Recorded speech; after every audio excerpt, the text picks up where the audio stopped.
የቪየትናም ቆይታችን በጣም ትልቅ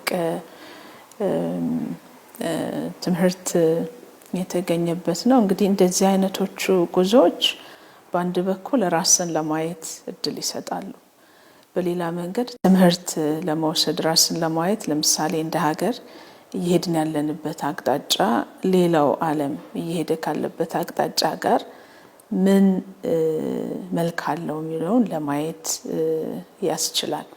ሁለተኛ እኛ ያላየናቸው ሌሎች ከሄዱባቸው መንገዶች ደግሞ ትምህርት ሊወሰድባቸው የሚችሉ ጉዳዮች ካሉ ያን ለማድረግ ያስችላልና በእኔ እምነት የቪየትናም ቆይታ እነዚህ ሁለቱንም ጉዳዮች ያሳካ ነው የሚል አለኝ እንደ መንደርደሪያ ሀሳብ። በጣም ዘርፈ ብዙ የሆኑ የኢኮኖሚ እድገትና እንቅስቃሴዎች ውስጥ ልክ እንደኛ የሪፎርም ፒሪየድ ያሉት አላቸው። ሞይዶይ ብለው ሰይመውታል እነሱ። እኛም የሀገር በቀል ኢኮኖሚ ሪፎርም ብለን 1 2 እያለን እየቆጠርን ያለ ነው። ልክ እንደዛ አይነት የሪፎርም አቅጣጫ ይዞ እየሄደ ነው ያለው። በጣም አስቸጋሪ ከሆነ ሁኔታ ውስጥ ወጥተው በዝሃ ዘርፍ ያልነው እኛ እነሱም በብዝሃ ዘርፍ ተቃኝተው እየሄዱ ነው ያሉትና ግብርና፣ ኢንዱስትሪ እያሉ እየቃኙ ነው የሄዱት። ሃይቴክ ወደሆነ ኢንዱስትሪ ነው የገቡት አሁን ላይና እኛም ያዝነው አቅጣጫ አለን። የመሪ ሚና፣ የፓርቲ ሚና እዚያ ውስጥ ማየት ይቻላል። የህዝብ ሚናን ማየት ይቻላል። እነሱም ያንኑ ፉትስቴፕ ተከትለው ነው የመጡትና ይሄ ብዝሃ ዘርፍ ላይ ማተኮራቸው ከቀውስ አዙሪት ውስጥ በፍጥነት ለመውጣት እድል ሰጥቷቸዋል። እኛም ብዝሃ ዘርፍ ነው እየተከተልን ያለ ነው ላለፉት 7 ዓመታት። ይሄ የብዝሃ ዘርፍ አቅጣጫችን ፈጥኖ እድሎችን ለመጠቀም ምቹ ሁኔታ እንደሚፈጥር ማየት ችያለሁ። የገጠርና የኢንዱስትሪ ልማት ስራቸው ይሄ በኋላ ማንሳት ለምፈልገው የሰው ሀብት ልማት ስራ በጣም ትልቅ ትርጉም አለው። የሰው ሀብት ልማት ስራቸውን እንዴት መሩት የሚለው በዛ አቅጣጫ የተቃኘ ስለሆነ የገጠርና የከተማ ልማት ስርዓቱ ከነሱም አንፃር አሁን ስለ ስማርት ሲቲ ነው እያወሩ ያሉት እየሰሩ ያሉት። እኛም ያንን ቅኝት ይዘን እየሰራን ያለ ነው። በፍጥነት አደጉ ከተባሉት ሀገራት ተርታ ናቸው። ግብርና ላይ ብቻ ትኩረት ያደረገ ኢኮኖሚ ነው የነበራቸው። ያንን ዳይቨርሲፋይ አድርገው መሄድ ችለዋል። የኛም የእድገት አቅጣጫ በዛ መንገድ እየሄደ ያለ የእድገት አቅጣጫ ነው። ፕሮባብሊ በጣም እጅግ በጣም ፈጣን ሊሆን የሚችል እድገት ማስመዝገብ የሚያስችል ይዞታ እንዳለን በእኔ መረዳት አመላካች የሆኑ ጉዳዮች አሉት። የግሪን ግሮዝ ላይ ትኩረት አድርገዋል። ግሪን ግሮዝ ላይ ትኩረት አድርገን እየሰራን ነው ያለ ነው። እንግዲህ ይሄንን እንደ መንደርደሪያ ሀሳብ ካነሳው በኋላ የኛ አቅጣጫ ያለንን ነባራዊ ሁኔታ ከግምት አስገብቶ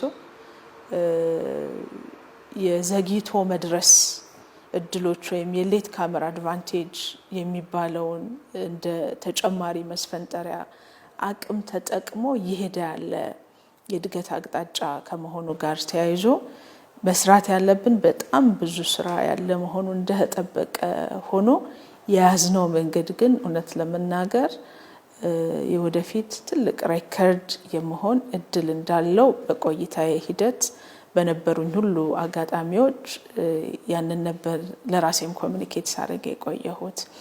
ናው ትልቁ ቁልፍ ትራንስፎርሜሽን ያካሄዱት የሰው ሀብት ልማት ስራቸው ላይ ነው። የሰው ሀብት ልማት ስራቸው በትምህርትና ስልጠና የሰው ሀብት ልማት ስራቸው ለተከተሉት የልማት አቅጣጫ ምላሽ እንዲሰጥ ተደርጎ ነው የተቃኘው። አንዱ ትልቁ ሪፎርማችን የተስማማ ነው ከተፈራረምናቸው ስምምነቶች አንዱ የትምህርትና ስልጠና ትብብር በዛ መስክ ያለ ትብብር ስምምነት ነው። እንግዲህ እነሱ የግብርና ዘርፉን በዝርዝር ለማዘመን የተከተሏቸው አቅጣጫዎች ላይ በሙሉ ምን አይነት የስልጠና ስርዓት ይኖረን፣ የቴክኒክና ሙያ ተቋሞቻችን በየደረጃቸው ምን አይነት የሰው ኃይል ያሰልጥኑ የሚለውን በረጅም ጊዜ ፍኖተ ካርታ መልሰው ለዛ የሚሆን የፕላኒንግ ስርዓት ተከትለው ነው የመሩት። ለምሳሌ የቴክኒክና ሙያ ስልጠና ስርዓታቸውን ለአጫጭር ስልጠና፣ ለመካከለኛና አድቫንስድ ለሆኑ ስልጠናዎች በየሴክተሩና በየሳብ ሴክተሩ መድበው ነው የመሩት። የኛንም አቅጣጫ ካየን የዞኒንግና ዲፈረንሺዬሽን ብለን እንደየአካባቢው አንጻራዊ ጠቀሜታ ላይ የተመሰረተ የሰው ሀብት ልማት ስራ እንዲሰራ ነው ዳይሬክሽን ተይዞ የሪፎርም አጀንዳ ተቀርጾ ወደ ተግባር እየተገባ ያለውና እዚህ አካባቢ የሰው ሀብት ልማት ስራው ምርታማነትን በሚያሳድግ መንገድ በደንብ ቃኝተውታል። 4.0 ላይ ወይም ይሄ ኢመርጂንግ ቴክኖሎጂዎች ለተባለው የስልጠና አይነት እንደ አንድ ትልቅ ስትራቴጂ ወስደው ነው እየሰሩ ያሉት። እኛም ሮቦቲክስ ላይ አርቲፊሻል ኢንተለጀንስ ላይ የጀመርናቸው ስራዎች አሉ። ማደግ አለበት፣ መስፋት አለበት። ግን ጭራውን ደግሞ ይዘነዋል ብዬ ነው የማስበው ከሰው ሀብት ልማት አንጻር። የሰሩት ስራ ከሰው ሀብት ልማት አንጻር የተወዳዳሪ ኢኮኖሚ የመገንባት ተልዕኮ የተሰጠው ነው የሰው ሀብት ልማት ስራው። ይሄ በመደበኛ እና በኢመደበኛ ዘርፍ በደንብ ተከፍሎ ታይቷል። ሁለተኛ ስሞል ማይክሮ ስሞል ሚዲየም እና ላርጅ ኢንተርፕራይዞችን መሰረት አድርገው የሰሩት ስራ አላቸው። በተለይ የኛን ኢኮኖሚ አሁን እንደምናየው ለግል ዘርፉ በጣም ትልቅ ትኩረት የተሰጠበት ነው። የግል ዘርፉ ማሳደጊያ ሚንሶች ደግሞ እነዚህ ስሞል ሚዲየም ኢንተርፕራይዝ የምንላቸው ናቸው። ማይክሮዎች ሞር ኢንፎርማል ቢዝነሶችን ጨምሮ ደግሞ እነዚህን እንዴት ፎርማላይዝ ማድረግ እንደሚቻል አይተዋል። አንድ ትልቅ ያየሁት ነገር ለቤተሰብ ቢዝነስ ትኩረት ሰጥተው ሰርተዋል። እኛም ቤተሰብና የማህበረሰብ ቢዝነስ ላይ ትኩረት አድርገናል። እነዚህ ቢዝነሶች በጣም ሰፋ ያለ የህብረተሰብ ክፍል የሚሸፍኑ ናቸው። እነሱ የታክስ ስርዓቱን አስተሳስረዋል። ትምህርት የሚወሰድበት ነው። የማህበረሰብ የቤተሰብ ቢዝነሶችን ለማጠናከር የታክስ ስርዓቱን ቃኝተዋል። ሌላው በዚህ ውስጥ ያየሁት የስነ ምህዳር ግንባታ ስራ አንተርፕረነርሺፕ ላይ ስሞል ቢዝነሶቹን ኢኖቬቲቭ ማድረግ ላይ ትኩረት ሰጥተው ሰርተዋል። እንደ አቅጣጫ ይዘነዋል። በተለይ የአንተርፕረነርሺፕ ስነ ምህዳር ግንባታ ላይ በጣም ሰፊ ስራ ላለፉት 3 ዓመታት ተሰርቷል። ይህንን ማስተሳሰር በደንብ መቃኘት ይፈልጋል። ከትልቁ ስዕል ጋር ምን ያህል ርቀት መተናል፣ ምን ቀርቶናል ብሎ በደንብ ማየት ያስፈልጋል። በዚህ መንገድ የሰው ሀብት ልማት ስርዓቱን ከትምህርትና ከስልጠና ስርዓት ጋር በማስተሳሰር ጊዜውን ለዋጀ ለፐርፐዙ እንደ ሀገር ለያዙት ረዥም ህልም ማሳኪያ ይሆን ዘንድ ገበያ መር ወደሆነ የሰው ሀብት ልማት ስርዓት አምጥተውታል። እኛም ይሄ ዳይሬክሽን አለን። ላለፉት 3 ተከታታይ ዓመታት አዳዲስ ካሪክለሞች መቅረጽን ጨምሮ ነባር ካሪክለሞችን የመከለስ ስራ ሰርተናል። ሌላው የሰሩት የፕራይቬት ሴክተሩን የማስተሳሰር ነው። ይሄ ከቴክኒክና ሙያ ስልጠና ስርዓቱ ጋር በደንብ ተያይዞ እየተሰራ ነው። የሴክተር ስኪል ካውንስል በሚል ሄደውበታል። እኛም ሴክተር ስኪል ካውንስል ግብርና ላይ ጀምረናል። እነሱ ከሄዱበት አንጻር ማስፋት እንደሚጠይቀን ተገንዝቤያለሁና ቅድም መነሻዬ ላይ እንዳነሳሁት በአንድ በኩል እየሄድን ያለንበትን አቅጣጫ ለማየት እድል የሰጠ ነው። በጣም ትልቅ ህልም የሚመራው መንግስትና ስርዓት አለን። ትልቅ የኢማጂኔሽን ፓወር ያለው መሪ አለን። ይሄንን እድል መጠቀም ከተቻለ የቪየትናሞች ሚስጥር የሚመስለኝ ይሄ ስምረት የፈጠረው ለነጻነታቸው ብዙ የታገሉ ናቸው። ያንን ፓትሪዮቲዝም የተሟላ ኢኮኖሚ ነጻነት ለማረጋገጥ መልሰው ጥቅም ላይ አውለውታል። ፓትሪዮቲክ የሆነ የህብረተሰብ ክፍል ያስተሳሰብ ያለው የህብረተሰብ ክፍል የተሟላ ኢኮኖሚ ነጻነት በማረጋገጥ ተመንጭቆ መውጣት እንደሚቻል መሪዎቻቸው ህዝብም በጋራ ሆነው ያረጋገጡት ልማት ነው። የአጋርና አጋዥ አካላት ሚና በተወሰነ ደረጃ ወይም በትልቁ የፎሬን ዳይሬክት ኢንቨስትመንት እንዲመጣ አግዟል። ይሄ አስተሳሰብ ነው ያንን ምቹ ሁኔታ የፈጠረውና እኛም በትክክለኛ አቅጣጫ ለራሳችን በሚሆን መንገድ ለራሳችን በሚሆን እሳቤ የተመራ ስኬት እያስመዘገብን እንደሆነ ማየት ይቻላል። እንዲያውም በተደጋጋሚ ሲጠይቁን የነበረው እኛ መማር ብቻ ሳይሆን ማካፈል የምንችለው ነገር ደግሞ እንዳለ ሲያነሱ ነበር።